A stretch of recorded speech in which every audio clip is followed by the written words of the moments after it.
Projetada pelo físico norte-americano J. Robert Oppenheimer, a bomba atômica de Hiroshima explodiu há 77 anos, em 6 de agosto de 1945, no Japão. Um dia ensolarado virou um inferno, disse o historiador Mário Marcelo Neto, doutor em História pela Universidade Federal do Rio Grande do Sul e autor da tese O Brilho de Mil Sóis. Naquela manhã de verão, sirenes soavam alertando para ataques aéreos na cidade de Hiroshima, no Japão, enquanto caças B-29 norte-americanos cortavam o espaço aéreo do país. Até então, Hiroshima já tinha sofrido mais de 30 ataques durante a Segunda Guerra Mundial. No entanto, ninguém no país estava preparado para o que viria a seguir. Às 8h15, com O Brilho de Mil Sóis, uma bomba atômica foi detonada pela primeira vez em ato de guerra, causando o estrago nunca antes visto. O projétil explodiu no ar, a aproximadamente 600 metros do solo, pontua Marcelo Neto. Era carregado pelo Enola Gay, um bombardeiro B-29 pilotado pelo coronel Paul Tibbets, que sobrevoava Hiroshima a cerca de 9,5 quilômetros de altura quando soltou a bomba. O acontecimento foi um dos momentos mais marcantes da Segunda Guerra Mundial, de 1939 a 1945, que dividiu as nações do mundo em dois grandes grupos. Havia os aliados, cujos principais membros eram os Estados Unidos, Inglaterra, França e, posteriormente, a União das Repúblicas Socialistas Soviéticas, URSS. Do outro lado estava o chamado Eixo, composto pela Alemanha de Hitler, a Itália de Mussolini e o Japão, explica o historiador. O que levou ao bombardeio de Hiroshima? Quando as bombas tocaram o solo japonês, o país se encontrava em uma grave crise por causa do conflito.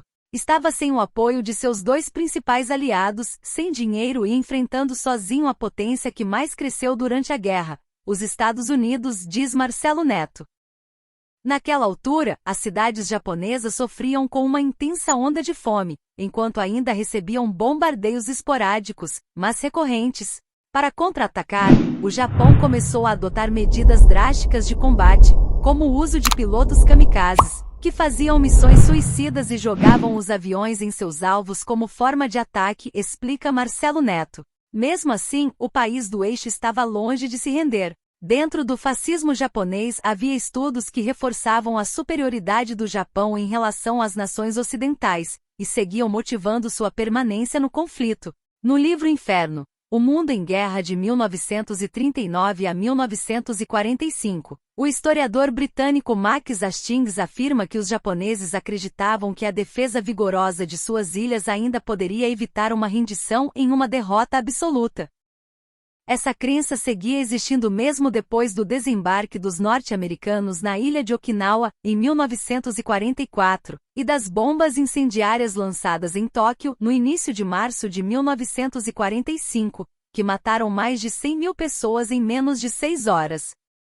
A ideia inicial do então presidente dos Estados Unidos, Franklin D. Roosevelt, era usar a arma atômica como um artefato de barganha em uma negociação diplomática entre os dois países. Entretanto, depois da morte de Roosevelt, em abril de 1945, assumiu o vice-presidente Henry Truman, que tinha uma visão diferente em relação ao uso da arma.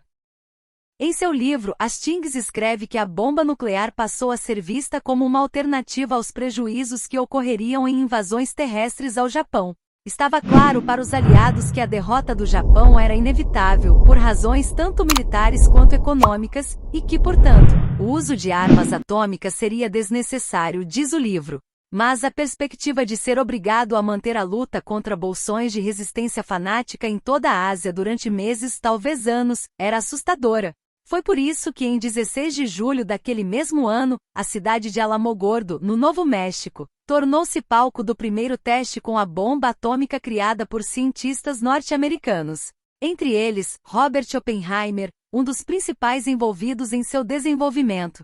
O teste ocorreu no meio do deserto e ganhou o nome de Experiência Trinity. A potência da explosão foi avaliada em aproximadamente 20 mil toneladas de TNT e coroou o esforço científico e industrial que havia absorvido 2 bilhões de dólares.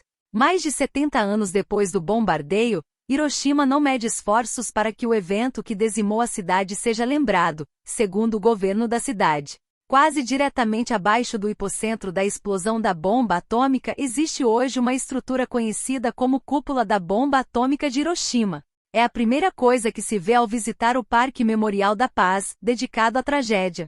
Segundo a Unesco, o símbolo não é apenas um lembrete poderoso da força mais destrutiva já criada pela humanidade, mas também expressa a esperança de paz mundial e a eliminação definitiva de todas as armas nucleares. O local, preservado no mesmo estado que ficou imediatamente após o bombardeio, foi adicionado à lista de patrimônios mundiais da Unesco em 1996.